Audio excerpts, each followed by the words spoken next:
আসসালামু আলাইকুম, সবাই কেমন আছেন? এই তো আজ আমি আপনাদের ঝটপটে একটি পুডিং তৈরির রেসিপি দেখাবো। প্রথমে আমি এখানে চিনি দিয়ে নিয়েছি চা চামচ, সামান্য পরিমাণ হাফ কাপ পরিমাণ চিনি দিয়ে আমি ক্যারামেল তৈরি করে নিয়েছি।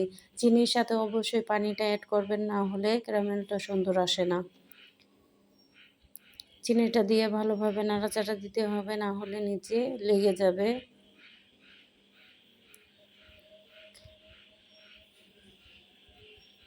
এই তো হালকা হালকা লাল হয়ে আসছে।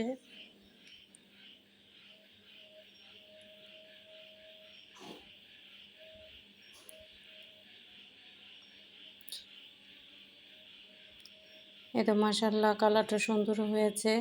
আমি যতবারই পুডিং বানাতে যাই মাঝে মধ্যে আমারটা পুড়ে যায়, তাই আমি এখনই নামিয়ে ফেললাম।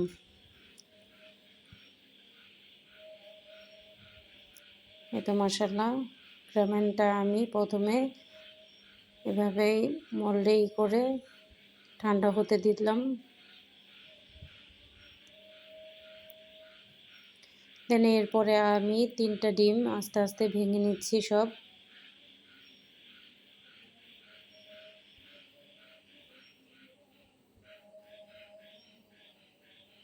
ডিমটার সাথে আমি সামান্য পরিমাণ লবণ দিয়ে সুন্দরভাবে ফেটে নিচ্ছি, যাতে কোনো দানাদার না থাকে।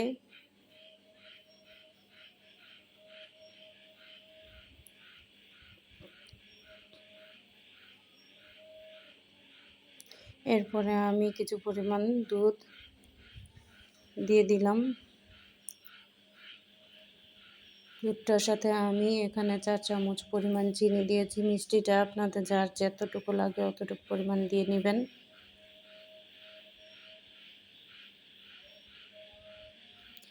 এখানে আমি সামান্য পরিমাণ হাফ চামচের মতো ভ্যানিলা এসেন্স অ্যাড করলাম, যাতে ডিমের কাঁচা গন্ধটা না থাকে।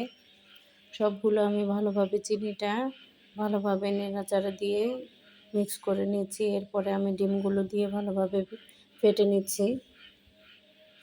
এরপরে আমি একটি ছাঁকনির সাহায্যে গুলো সুন্দরভাবে ছেঁকে নিচ্ছি, যাতে কোনো ময়লা টলা না থাকে বা ডিমের বাড়তি না থাকে। আমি গুঁড়ো দুধটা দিতে ভুলে গিয়েছিলাম, তাই পরে দিয়ে নিলাম। এরপরে আমি একটি পাত্রে এরকম কাপড় বিছিয়ে উপরে পানি দিয়ে, পানিটা যাতে নিচ পর্যন্ত থাকে, বলক আসলে যাতে উপরে না ওঠে, 20 মিনিটের জন্য আমি জাল করে নিয়েছি। এই তো মাশাআল্লাহ, আমার পুডিং রেডি। আমি ঠান্ডা করে নিয়ে এখন একটি চাকুর সাহায্যে কেটে সুন্দরভাবে ঢেকে নিচ্ছি। এই তো দেখুন মাশাআল্লাহ, আমার পুডিংটা কত সুন্দর হয়েছে। ক্যারামেলটা একটু জাল দিলে আমার কালারটা একটু টাটকা আসতো। তারপরেও এটাই বেস্ট আমার কাছে মনে হয়েছে। পুডিংটা আজকে একদম ভিতর থেকে উপর থেকে সম্পূর্ণ পারফেক্ট হয়েছে। সবাই ট্রাই করবেন।